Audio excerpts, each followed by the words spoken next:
We do this every year in our consumer trends, but this year's a little different because people keep changing their forecasts. So we have some numbers here from October, and I'm sure things will continue to change. But first, we wanted to kind of take a look at where things were in 2022 in comparison to 2021. The US ad market declined for the 6th month in a row in November per Media Post and the Standard Media Index's US market tracker. Ad spending fell 6.7% year over year. And one of the biggest channels affected has been linear TV. Linear TV is expected to make up less than 20% of US ad spending for the first time ever. And it probably comes as no surprise that digital continues to see growth year over year. In 2017, digital represented a third of US ad spending, and now in 2022, it represented well over half. So you can see in our chart here that digital is the only media channel that did not experience decreases throughout the year. And when we look at some of the big holding companies, they all expect that media ad spend will remain resilient.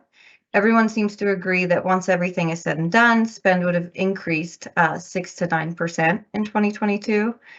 And they expect an additional increase of 4 to 6% in 2023. In the US, Group M and Magna predict that we will have 6 to 7% growth in 2022 and roughly 6% in 2023. And like I said earlier, many of these companies have already adjusted their predictions once, twice. And I'm sure as numbers start to finalize and come in, we'll see newer predictions come out or actuals come out as well. So digging into Magna's US forecast by channel, you'll notice the areas in red are expected to see decreased spend, with local TV taking the biggest hit at 22.9%. A lot of this is due to the lack of political too, so it's nothing to get super concerned about. Areas that will be driving the overall 5.8% growth include search, which is anticipated to see 11.3% growth, AVOD and OTT, which is expected to see 31.6% growth, and then cinema, which is expected to see 49.9% growth now that people are starting to return back to theaters, and get back to normal-ish life, I guess. So speaking to my point earlier about the adjusted predictions, you can see the numbers in blue. This to the right, this represents the previous estimates, so side by side with the current forecast. You'll notice some channels were not expected to be hit as hard or were projected to have larger increases. Overall, majority of companies releasing forecasts have already adjusted them downward since their original releases. And then we always try to include something from Borrell and Associates since they're more local focused.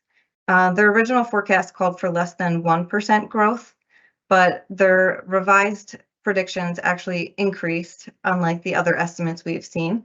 They now anticipate just over 3% growth in 2023. So similar to what we saw from Magna, they have local TV taking the biggest hit, and the areas that are really anticipated to drive the growth include targeted banners, digital audio, and video and OTT. So obviously, I've mentioned a few times, but companies continue to update their predictions and projections as we're moving along. eMarketer released their outlook back in December, and they actually cut $5 billion from their 2023 digital projections. They think social networks will be hit the hardest as platforms struggle to adapt to Apple's privacy changes. And they just released new figures as well. And obviously, we've all heard everything that's going on with Twitter. So they think that Twitter is obviously going to be the biggest area within social that we see drastic decreases. But meanwhile, eMarketer still expects spend on connected TV to ramp up to almost $27 billion.